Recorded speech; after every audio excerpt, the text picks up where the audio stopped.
নমস্কার বন্ধুরা, চলে এলাম আমার মেয়ের রাতের কেক কাটার ভিডিও নিয়ে। তোমরা সবাই কেমন আছো? আশা করি তোমরা সবাই খুব ভালো আছো। তো খাওয়া রেডি হয়ে যাওয়ার পরেই কিন্তু সোনামাকে সাজিয়ে দেওয়া হয়েছিল। পাশের এক আন্টি এসেছিলো, ওকে বলতে কিন্তু ওর চোখে আইলাইনার লাগিয়ে দিয়েছিল। লাইনারটা ওর পছন্দ হয়নি, ও কিন্তু মুছে দিয়েছিল, আমি আবার ভালো করে কিন্তু লাগিয়ে দিয়েছিলাম। তো যাই হোক, ওর বাবা কিন্তু কেক নিয়ে আসার পরে ও কেকের কাছে এসে দাঁড়িয়েছিল। তারপর যেই ওর বাবার মুখে শুনলো যে ওর জেঠিমা আর দু দিদি আসছে, সেই সঙ্গে সঙ্গে ছুটে চলে গেল জানলার কাছে দাঁড়িয়ে দেখতে ওরা কখন আসবে। রুমের পাশে যাদেরকে ডেকেছিলাম সবাই কিন্তু তখন চলে এসেছিল। তো এসে সবাই বসছিল, সবাইকে জুস দিয়েছিলাম। তারপরেই দেখো চেয়ারে সবাই বসছে, গল্প করছে। সোনামা তো ওই ব্যালকনিতেই দাঁড়িয়েছিল দিদিরা কখন আসবে দেখার জন্য। জোর করে ওকে বললাম যে তুই একটু আয় না, এদের সঙ্গে একটু ফটো তুলে দিই। ও আসতে চাইছিল না, কোনো রকম একটু আসতে ভিডিও আর দু একটা ফটো তুললাম। তারপরে আবার ছুটে চলে গেল। ওকে বললাম যে চল একটু ভালো করে যেখানে সাজিয়েছি একটু দাঁড়াবি, ফটো তুলবো। তো আসতেই চাইলো না। তারপরে যখন ওর দিদিদেরকে দেখতে পেল তখনই কিন্তু দেখো এসে দাঁড়ালো। তারপরে ওর পাশের যে ভাইয়ের সঙ্গে জানলা দিয়ে কথা বলে ওর ভাই আর ওর ভাইয়ের যে মা, ওদের সঙ্গে একটু ভিডিও করলাম।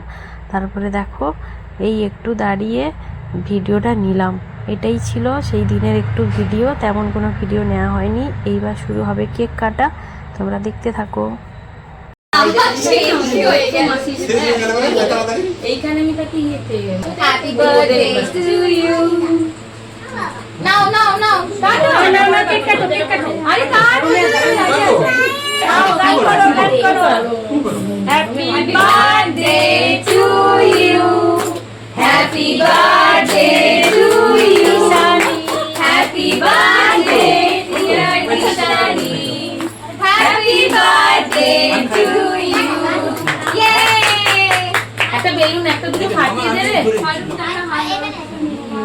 এইবারে ফ্যান চালিয়ে দাও, বেলুন অটোমেটিক ফেটে যাবে।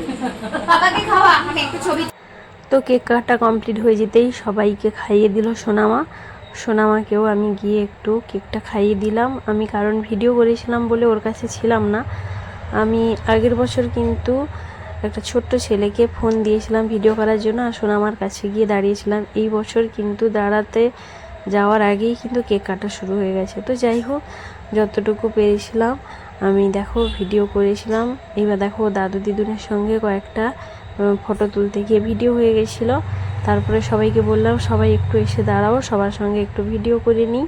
তো ভিডিও করেছিলাম। আর নিচে যাদের বাড়িতে আমরা থাকি ওই মালিক কাকুর বাড়িতে কিন্তু কাকিমা প্রথমে এসে গিফট দিয়ে চলে গেছিলো বলে কাকিমার কোনো ফটো তোলা হয়নি, তাই তোমাদের সঙ্গে শেয়ার করতে পারলাম না। তো যাই হোক, সোনামার এই জন্মদিনের ভিডিওটি তোমাদের কেমন লাগলো অবশ্যই কমেন্ট করে জানিও। তারপরে দেখো সোনামাকে তার দিদি কিন্তু ওই কেক মাখানোর জন্য কত জোর জবরদস্তি করছিল। ও তো কেক মাখতেই চাইছিল না, তো কোনো রকম করে একটু গালে মুখে লাগিয়ে দিয়েছিল। এবার দেখো কেকের ওপরে যে চকলেটগুলো থাকে ওইটাই সোনামা খাচ্ছিল। এইবার সবাই যারা যারা এসেছিলো সবাইকে কিন্তু খাওয়ারগুলো দেওয়া হলো, ওরা বসে খাচ্ছিল। আর সোনামাকে ওই রাতের যে খাবারগুলো একটু সাজিয়ে দিয়েছিলাম প্রথমে। তারপরে বললাম তোর বাবা যে জন্মদিনে জামাটা এনে দিয়েছে ওটা পরে একটু ভিডিও করবি চল। ও পড়তে চাইছিল না, জোর জবরদস্তি করে পরিয়ে দেখো একটু ভিডিও নিয়েছিলাম। আর আমি একটু ওই রূপোর বাটি চামচ বের করেছিলাম, ওই চামচে একটু পায়েস খাইয়ে দিলাম। তো আমার ভিডিওটা কিন্তু এখানেই শেষ করলাম। তো পুরো ভিডিওটি তোমাদের কেমন লাগলো অবশ্যই কমেন্ট করে জানিও। সবাই আমার মেয়েকে আশীর্বাদ করো, ওই জন্য ভালো মনের মানুষ হতে পারে, খুব বড় হতে পারে।